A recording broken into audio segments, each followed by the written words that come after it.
Hey, we rolling? Yeah, nigga, I done rap a lot. You know what I'm saying? No, y'all don't like that. Fuck y'all though. Feel me?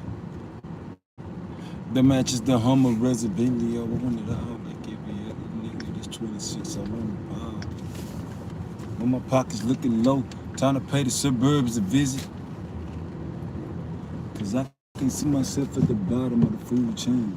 When a nigga hungry and broke, I go through some mood swing. Why is this nigga driving so fucking slow? Ain't he looking at me? Fuck he looking at me for?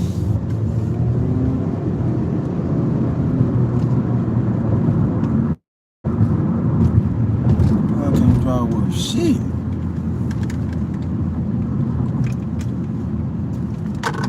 Why you so upset, son?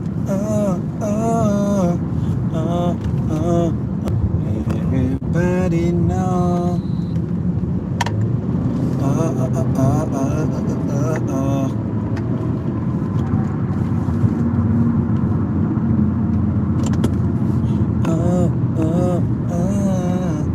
We trying this horizontal today. We gonna start going live horizontally. Know what I'm talking about? Know what I'm saying? Might have to buy me a new phone out because that mug keep falling.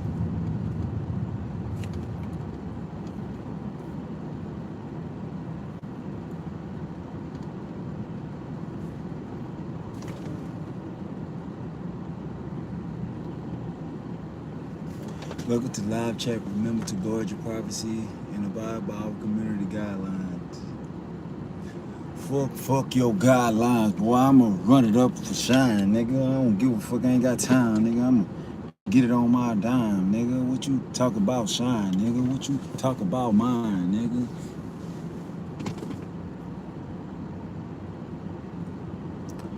But why you so mad? I had that damn nigga get on a nigga ass stream, man.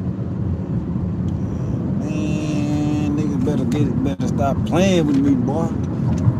I'm telling you, better be about that shit. You better be about that shit when you in these streets.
Nobody ever wonder,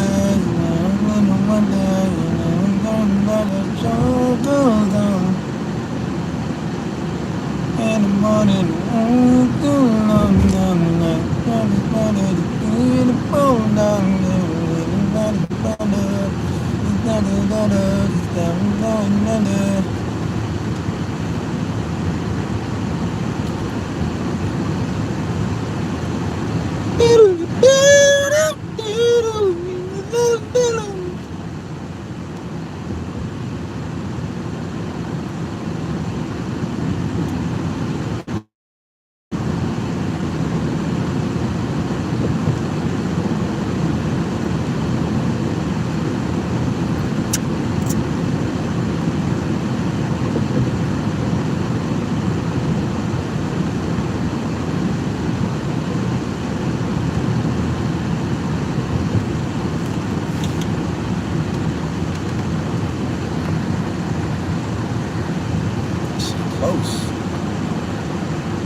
like the view though.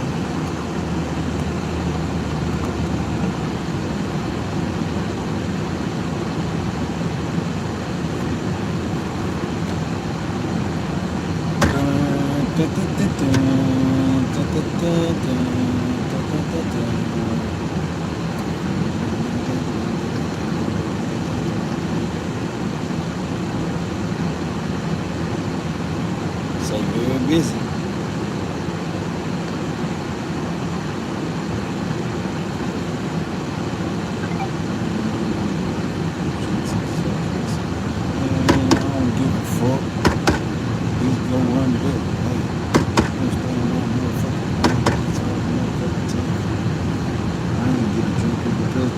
Restaurant ain't give it to me. Bitch, I ain't got, bitch, I got my own and I ain't got to take shit from me.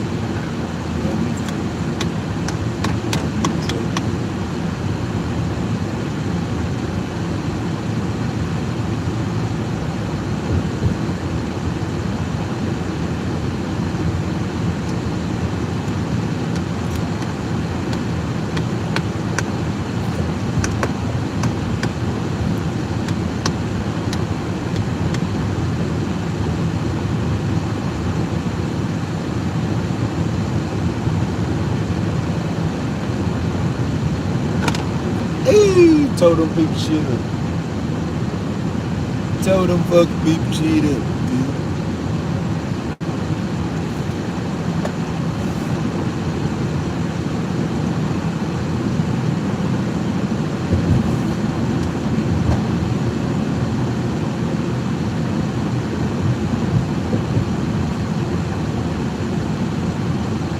Hey, bitch, you gonna get over or not? He on his phone.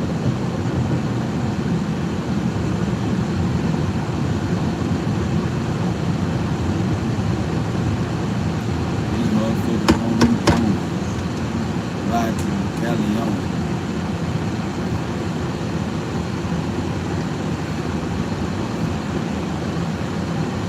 Most customers reported, hey, they ain't get their drinks and shit. Hey, I ain't got nothing to do with it.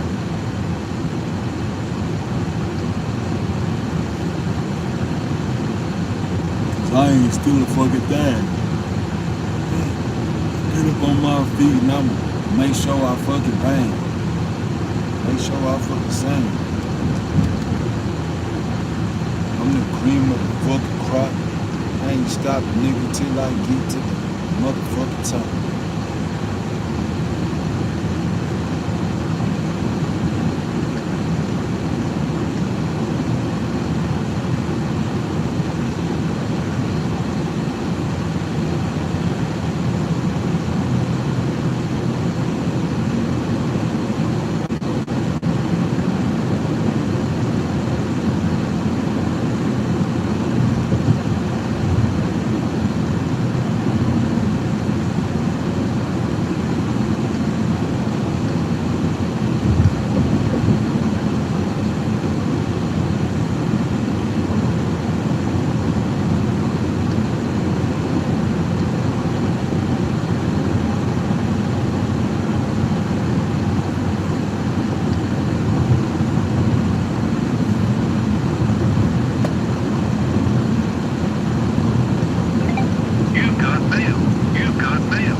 sarcastic.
dumb man.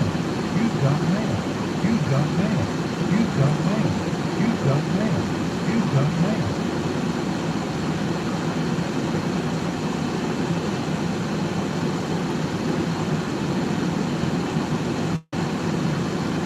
In the second period,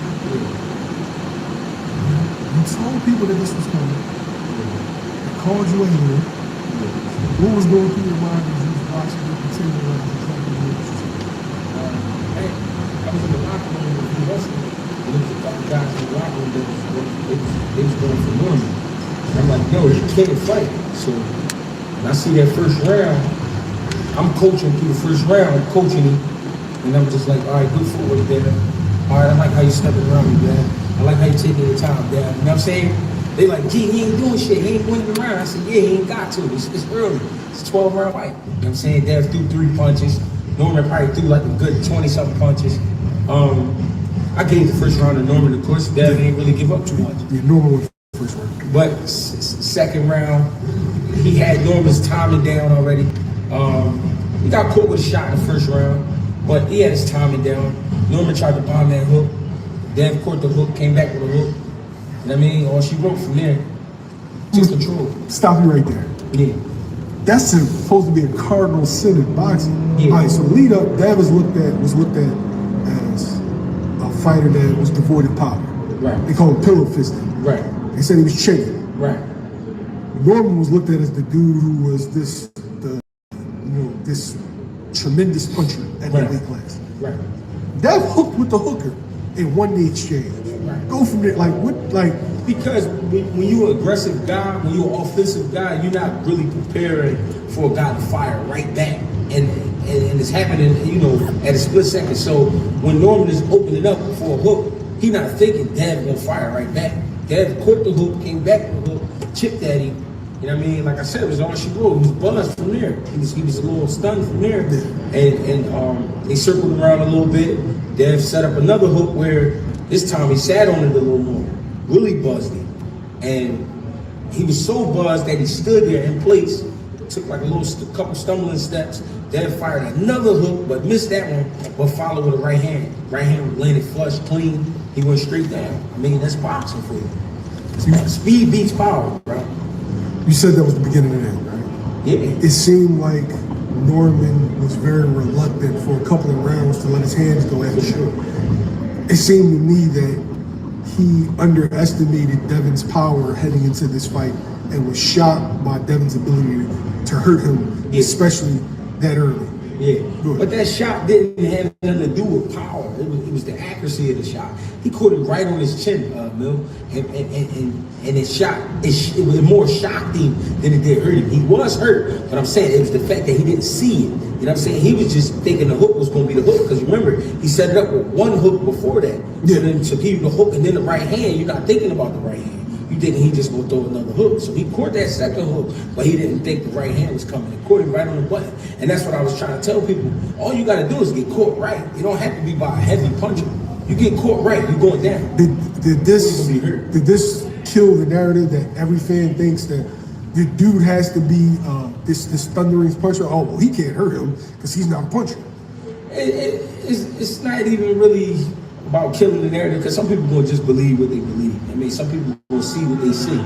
But in this situation, Devin Haney was just an all-around better fighter. Maybe he wasn't the bigger puncher, but what's a punch if you ain't hitting nothing? You know what I'm saying? So he showed right then and there. It started with his feet.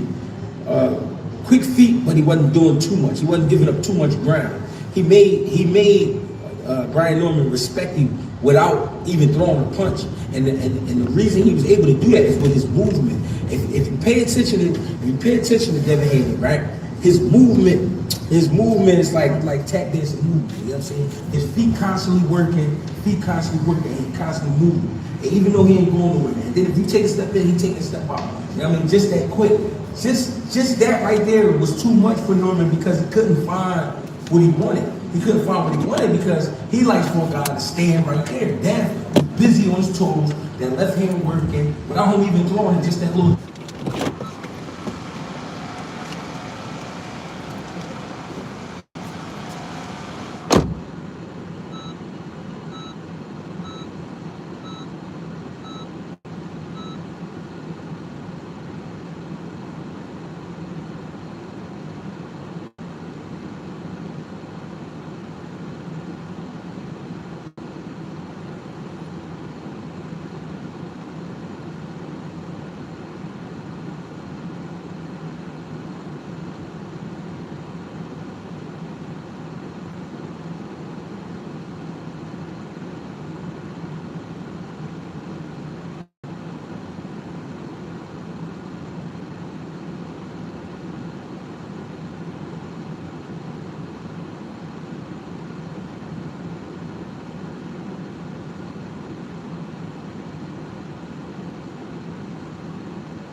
he wasn't able to find his shot. And that's why, like you said, he being reluctant. He was being reluctant before he got caught. The shot would be a little bit more reluctant. You know what I'm saying? A little more hesitant. You know what I mean? But they're just all around better fighter. And that's what I was trying to explain to people. But sometimes I guess it's best to just let shit happen. You know what I'm saying? Because now people understand. Did that bother you that you were just giving an analytical boxing assessment and you got people in the comments calling you a hater saying that it was because of your issue with Norman Sr. or it was because Norman and Boots turn left onto San Felipe Street. Stop being valid. The only reason it bothered me a little bit because people was calling me a hater because me and his dad continue for 2 miles.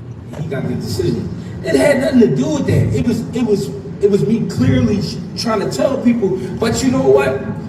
Back in the day, you wasn't allowed to talk to people outside of the gym about boxing or outside of the barbershop because everybody else in the world, they just don't know. You gotta really understand. The reason the barbershop was an exception because you would have fighters come in the gym or you would have old heads that really, I'm talking about back in the day when Pete's on Shelton Avenue, we used to go there, they would have the VCR and you get to talking crazy, they throwing the tapes on. You know what I'm saying? you get to arguing about boxing, they throwing the tapes on and motherfucker, I'm gonna watch it right now. So you know what I mean? You might have went in there for an hour to get your hair cut, but you ended up spending 4 hours in the barbershop because we watching the fights in the barbershop. So if it wasn't the gym or the barbershop, you wasn't allowed to talk to nobody about boxing because they just wouldn't understand. Now it's free to the world and this internet shit is crazy. Everybody think they know what they're looking at and they don't. This is some shit, boxing is some shit you really have to be around and you really have to understand. You know what I'm saying? And it's, you know, it's a shame, but at the same time, I understand because people just being told all types of shit. They listening to all types of shit. They picking a favorite person to listen to, and they taking it and run with it. If you know anything about boxing, then you knew Devin Haney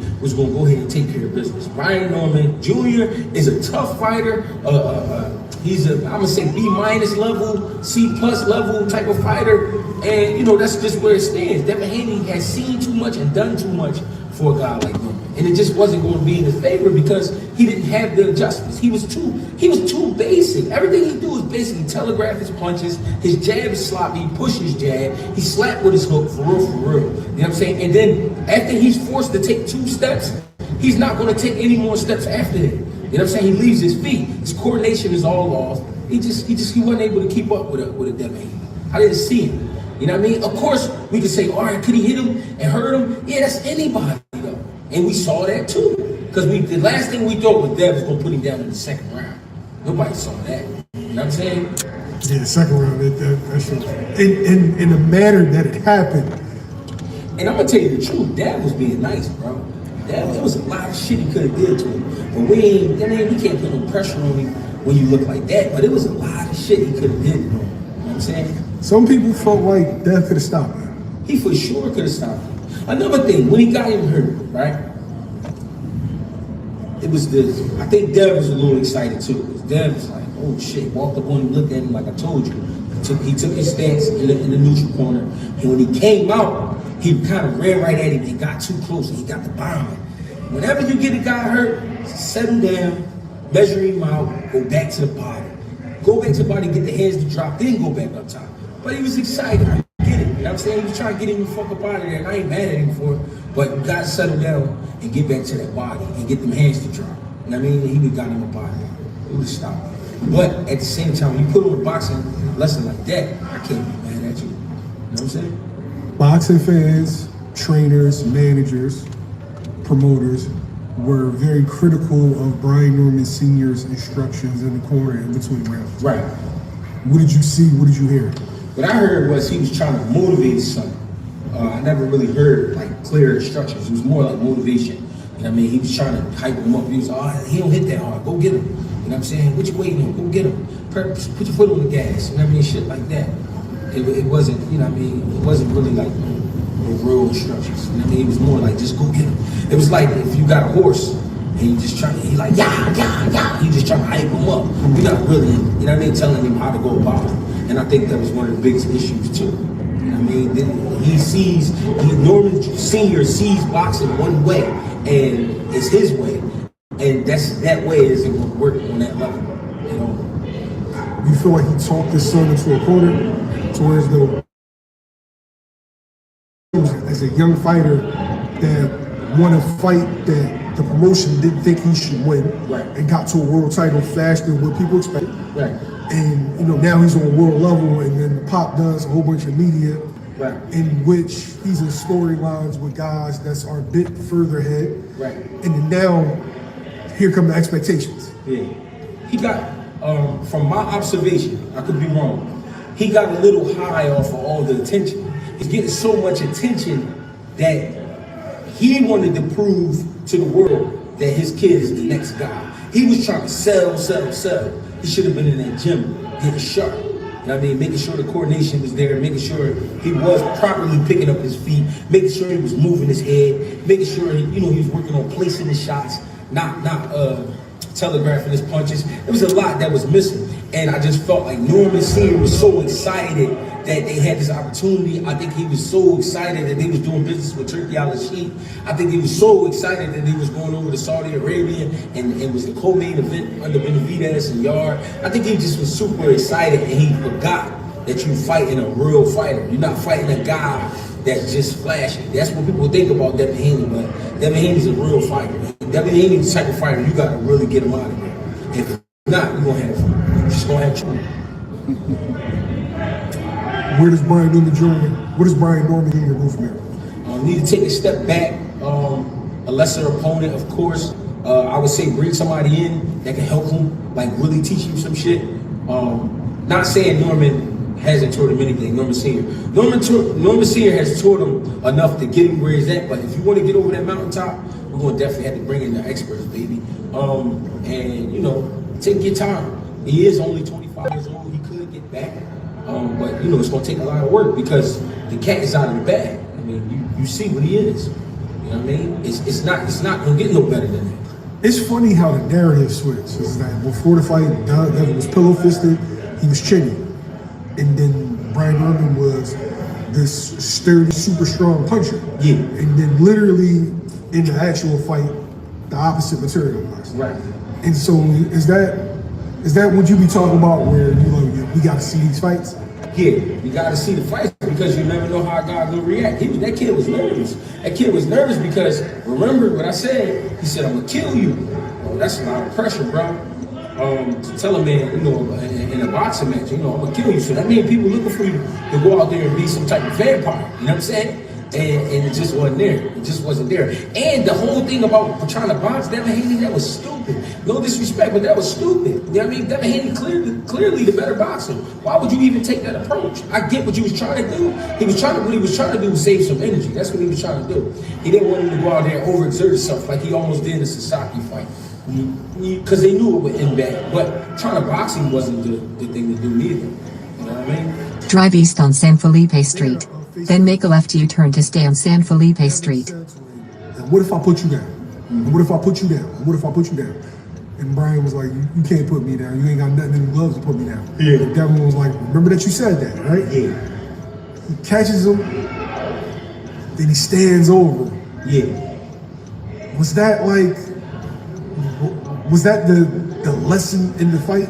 Exactly. Like, never think that another man can't hurt you? Exactly. And it happened so early. That was the surprising part. I mean, I thought Devin would get him later, like maybe 7, 8, 9 around that time. Because I also had that if he would stop me, it would be in the 9th round. I picked the 9th round. I was wrong about that. But I also did just pick Devin just to outbox him. But for it to happen so early, that really was the shocker. I mean, like I said, Norman was hurt for the shot, but he was more shocked, like, damn. And once a fighter get put down like that, they always feel like they losing the fight. So now you desperate now. You know what I mean? Now you put yourself in a position where you feel like you gotta get back, and now that puts you in a mind frame of not being able to see clearly. You just going. You know what I mean? Because now you're like, I just gotta get back. I gotta get back. When really you was only down 1 round. You know what I mean? If you think about it, that was a 10-8 round. You had won the first round. That was a 10-8 round. You know what I mean? So.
Be pissing me off, bro.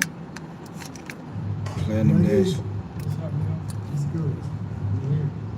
Platinum Dash don't mean shit. They still gonna send you $2 and $3 orders all fucking day.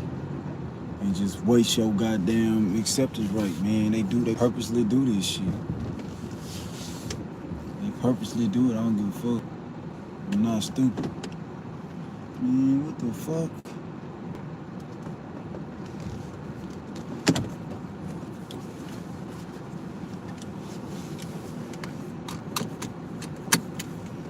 I'm sick of this shit, man.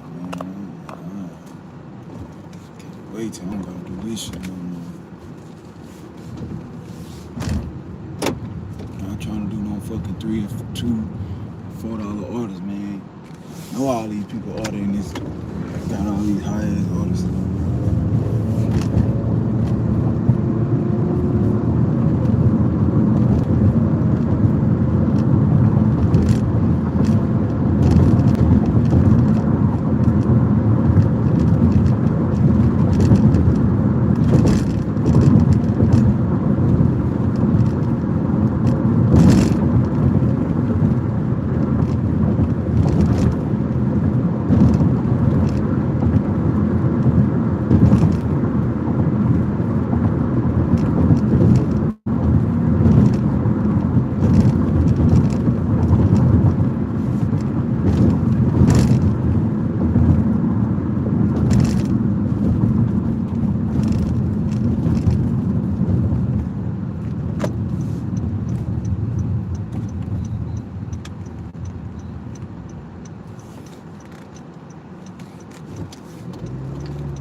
I just dropped off pretty good, $9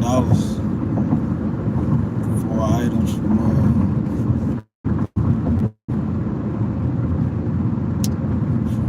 Target. But I just know it ain't that many big orders.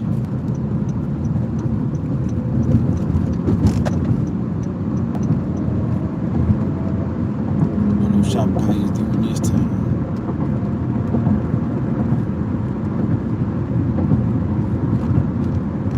I ain't doing no alcohols.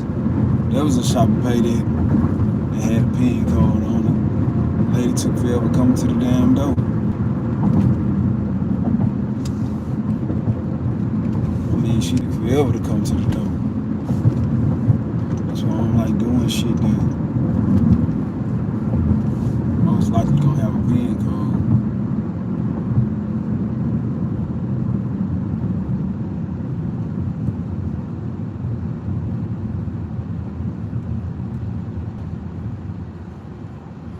Sunshine, sunshine.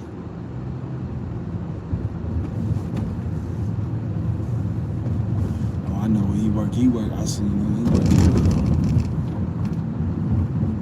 He work at Jimmy John. No, Jimmy John. I see his e-bike up in there every time I go up in there. Open up the gyro, the gyro. There we go. It take a long time. In a quarter mile, turn right. Yeah. At least it ain't no trash ass order. So, I don't know. I don't know why you get good orders over there, but the chances are low. I came right up over here.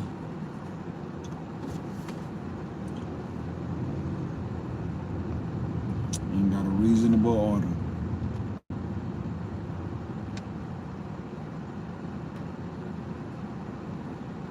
Not no fucking $3 order. No bullshit.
Bitch, I ain't doing none of this shit. I know where the fuck I'm going. I'm trying to get this money up so I can get the fucking flow. Get this money up so I can get the fucking tool.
fight this title fight.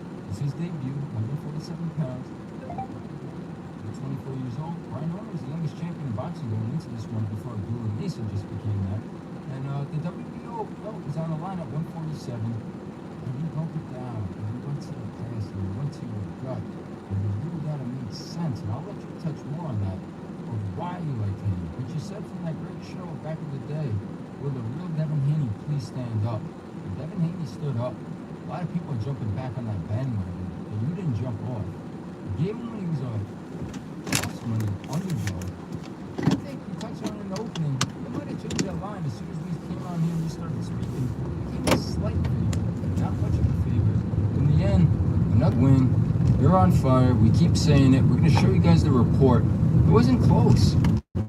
He dominated. He dropped him in the second round. Then he went to coast a decision, unanimous decision win. The only thing I didn't understand all night, 114, 113. Bring him in order. If I'm the czar, if I'm the boxing czar, there's a national commission, and I don't want to be, I'm not asking. But if I want, first of all, I want you to be, because you will clean the sport up. A lot of pink slips would be handed out on Monday. But if I'm in charge of the sport, I've been fighting for a national commission forever and want to go to Congress and get one. But Billy, I'm calling that judge into my office and give him his day in court before I fire him and suspend him. And make him explain to me how he came up with that. I'll make him watch the fight with me. A drug test? And maybe. And I make him, I want to know what his affiliations are, who he is affiliated with, who he has friendships with, who he has relationships with, what promoters, what this, blah, blah, blah. I want to do a full, there's other guys worse than him, but I don't want any of them. And I want to do a full investigation, there's worse than him, but I don't want any of them. And I want to do a full investigation breakdown of how he came up with that score. And if it don't sound kosher, as they say, to me, you know what? You're getting suspended, and I'm gonna watch you. I'm gonna keep you out for probably 6 months, and let you do little fights, and then see how you do. And if you do better, then I'll let you come back. And if you do it again, you get suspended for maybe a year and a half this time, and then the 3 strikes you out. You get your license revoked. Just like if you're dangerous on the road and you have too many accidents, I gotta take your license away. You might kill someone. You might hurt somebody. If you're a bad judge and you keep making those kind of bad decisions, I gotta take your license away. You might hurt. You're gonna destroy some young fighter's career, or some old fighter's career, or anyone's career, and you're gonna chase fans away. You're hurting the sport. So I gotta take your license away. I'm sorry. So at the end of the day, as far as the fight, how did I come up with Haney? Well, look, there's a lot to it. One of the things first to start with was he was always a good boxer. He was always that guy that I always said, you got to know your identity to be a really good fighter. You got to have talent, and you got to be buttoned up, and you got to be taught right, and you got to have the fundamentals and all that. And whoever has more talent with the fundamentals, they're going to shine. And mentally, you got to be together. He was a champion. Several weight classes, how many weight classes? 2? Whatever, but I think 2, but the last one was 140. But, I mean, there's a guy who's a world champion, and then his father was smart about the management. They didn't really make any mistakes. I know the Lomachenko fight was very close. A lot of people thought he lost and all that. I get it. I thought it was. But they didn't make many mistakes. He had an identity. He knew what he was. He was a counterpuncher. He was a guy that never wasted anything. He was a sharpshooter, a real accurate, laser puncher with laser accuracy. And like I said, he didn't waste much. He controlled range. He set traps. He counterpunched. He used his jab. He was fundamentally solid. Some people question his chin, but not his heart. And he got it done by being a practitioner of the sweet science. And then he goes into the Garcia fight. And the Garcia fight just about ruined him. But it didn't. But it almost did. And he goes into that Ryan Garcia fight, and him and his father, the first time they made a mistake. And I might have made the same mistake, and I'll tell you what that mistake was. They believed all the stuff that was going on, which we all did, where on the internet, on the social media, where Garcia was acting like a guy that you almost wanted to commit, to an insane asylum, where really, if you cared about the human spirit and the humankind at all, you started to say, should this kid be in a ring with this crazy stuff that was twirling around his life in the middle of getting ready for a huge fight. And it turned out that Garcia got in the ring. He was together enough to fight a hell of a fight. And where it really went crooked for the Haneys was, I think that they thought, like a lot of people, because of all the stuff out there, they were going to have an easy night. They were going to kind of go across the ring, get rid of this guy that's been nuts, and go home and pick up their check and go home. And they made a mistake. But they went away from what got them there. That night, they wanted the counterpuncher. They wanted the guy that controls range, the guy who's a sharpshooter, the guy who doesn't waste anything, the guy who's laser accurate.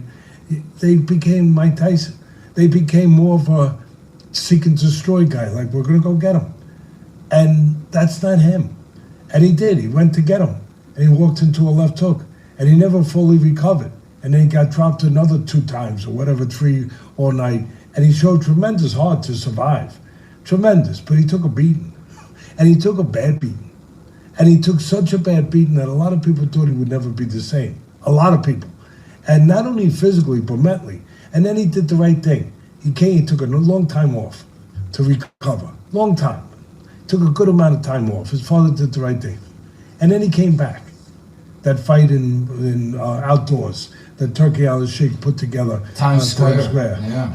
And he comes back and he fights a fight with a former champion who's past himself, who's a little past himself, a little slow and, coming in one-dimensionally, but a former champion. And he pitches a shutout, but a lot of people didn't like the way he looked because he was very defensive and they thought he was shot. Maybe physically, but definitely mentally. And they thought he was shot. And I watched that fight. I watched it again because now I'm breaking fights down for our community and everything else. And I watched it and I said, is he shot? I had to answer questions to myself to handicap it right. And I said, he's physically fine.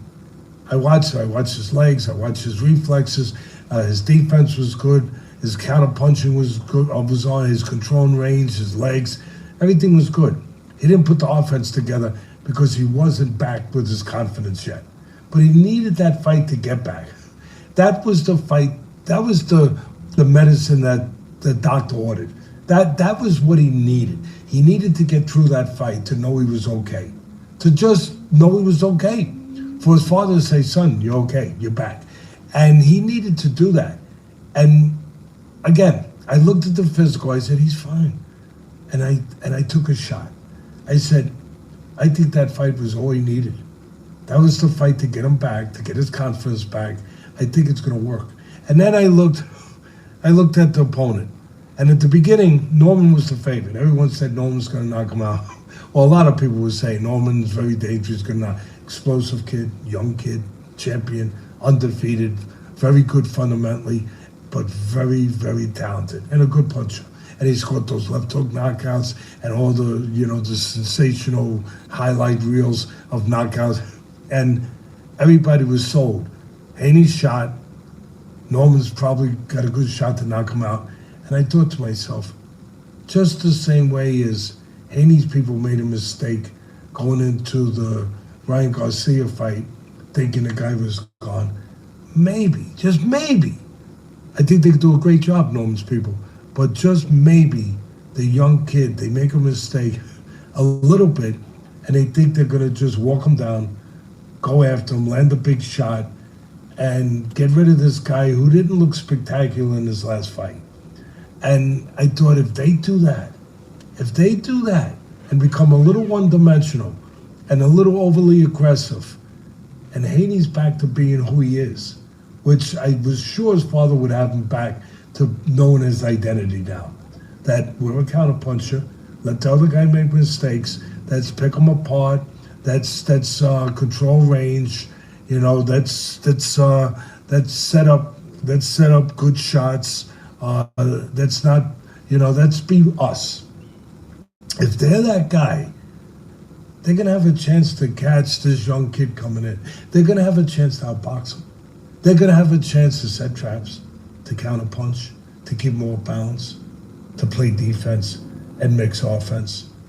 They're going to have a chance to win and get back to the top. And it played out the way that I handicapped it. It really played out that way. And I said, while we were watching it with our crew, with the live streaming tonight, I said, he's got to get past the first 3 or 4 rounds.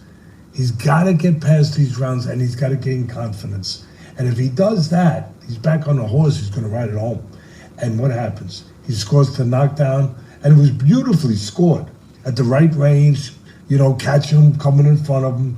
And what did he catch him with? Before that, he caught him a nice left hook that kind of, you know, put him in his place a little bit. And then what did he do? He threw the left hook, and I don't know if it was a throwaway punch, but it was blocked. He threw the left hook, I think as a throwaway, and then the right hand down the middle. But the left hook froze him. It distracted him. It set up the right hand, and it dropped him. And then it was his fight. He was back. He was confident. He was Haney. He was controlling the outside. You know, he was back being what he needed to be. And he's back. He's back. He's back in a big way. And he got that confidence in the second round when he scored that big knockdown. He started to coast. And I thought maybe he allow Norman to get back in the fight. But the thing that shocked me the most from all the other people out there listening to some of these breakdowns in the comments in the lead-up was they were discounting the experience factor or the lack of experience with Norman. And just getting carried away by the knockouts and the most recent impressive performances. And hey, not to say that Norman won't be back and won't do special things, but you know, experience doesn't matter, and there is levels to it. And Haney's experience showed he was on a different level. It wasn't close. I don't know what that 114-13 was again, but just want to say that we'll see what's next. But I mean, Ryan Garcia announced this week he signed on. He's fighting Mario Barrios. He's gonna go fight for that 147-pound belt that Barrios retained against Manny Pacquiao. And he's going to try to land the left hook. Yeah, so if Garcia gets past that, maybe we get the grudge match, Garcia and Haney. Yeah, that would be a pretty big fight because of obviously the first fight. And it would be interesting, and it would be scrutinized more, obviously, as far as weight, having to make weight, maybe a weight clause of whatever, but definitely would be scrutinized. They'd have to make weight and scrutinized, of course, because of the PED issue that came up. And I'll finish with this, to what you just touched on, and you touched on it the right way, is that if you said Teddy, I already explained why he won and why I picked him. But if you also said, Teddy, what was the main factor here winning for Haney? And I would say experience. I would say, and that was, again, one of the things that went into the handicapping. His resume was better. He'd been on a bigger stage more times, and he had fought better fighters. Yeah. I mean, not saying that we didn't see the talent in Norman and we couldn't project him as being something there, but we already knew that you're still projecting him. You're still guessing. Haney, we knew. We knew that what he could do at the next level. We knew that he had fought the better fighters, the better resume. And we knew that he was more experienced. And experience matters. I mean, experience, sometimes that's just enough to win. Yeah. And the experience of Haney mattered tonight. I mean, it showed. And credit to Bill Haney, Devin Haney's dad. Catches a lot of slack out there, but when it comes to protecting his son and managing him, he does a good job. He saw something. They saw something. They purposely picked Norman, and they showed why tonight. They exploded. Well, that was another part of when I picked Haney to win. I remember, I wrote it in the report.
Matter of fact, I remember writing it. I said, you got to remember, if you could deal with this, that, X, O, this, Z, Y, but at the end of the day, I said, Haney asked for his father.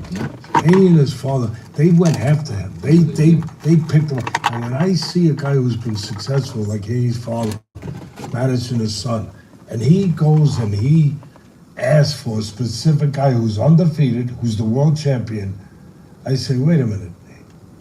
I gotta listen to this guy. I gotta look at this. I gotta think about that. He is seeing something for him to go and make that pick. And that was part of it too. Yeah, absolutely. And the final thing I will say is this. Devin Haney was the bigger man. We talked about the debut at 147. He was the bigger man. He was the bigger, stronger man, even inside in the clinch. It looked like you've been on a weight program, didn't it?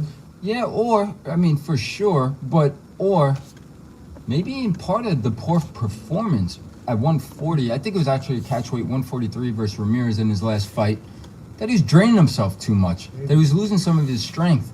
And by allowing himself to go up to 147 to grow into that frame, maybe this is where he belonged a few fights before this.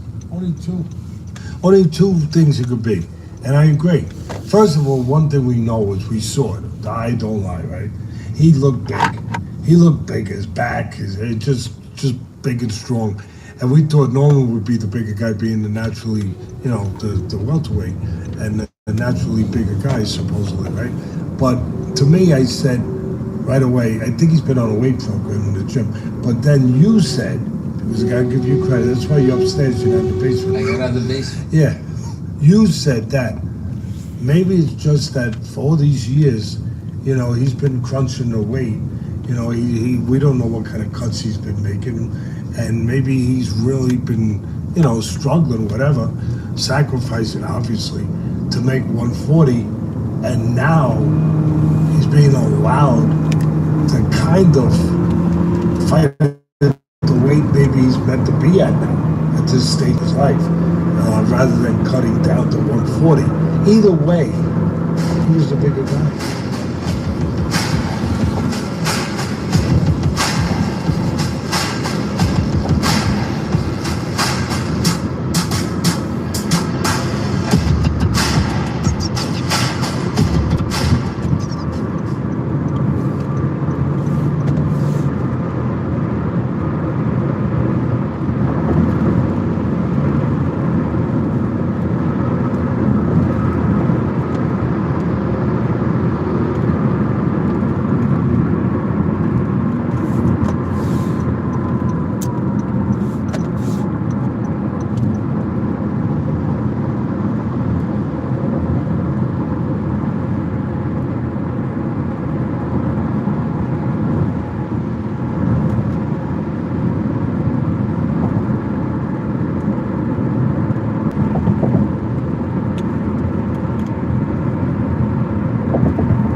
I don't know what the fuck these white people be thinking. But bitch, I'm not about to keep telling you you're welcome. I told you thank you twice. I done told this girl thank you twice and she's still up there saying thank you. Bitch, sit your ass down somewhere. I'm about to keep telling you thank you. You welcome. Fuck. And I notice there's always white people, they do this shit. They keep doing this shit. I'm appreciative. Great tip, everything. Great customer. No complaints. Thankful for you, everything. But God damn. Why so many thank yous?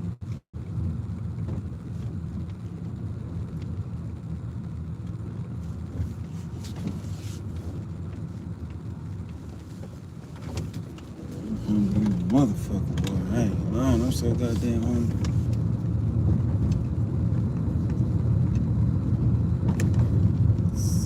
Lights.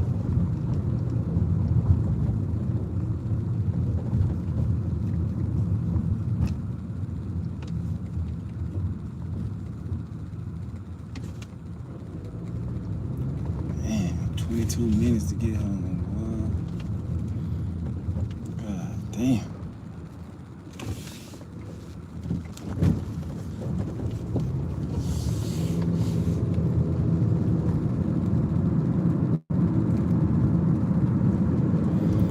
Shawty gonna up my ride. I'm searching for a secret love. Are you ready?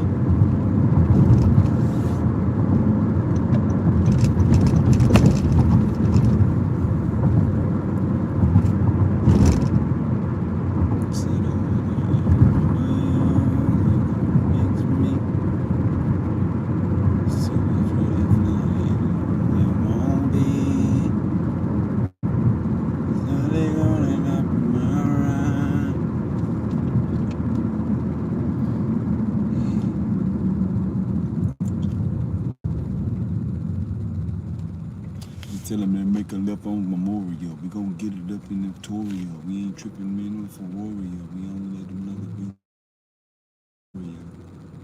Victoria. Victoria.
He's really been, struggling, whatever, sacrificing, obviously, to make 140. And now he's being allowed to kind of fight at the weight maybe he's meant to be at now, at this stage in his life, rather than cutting down to 140.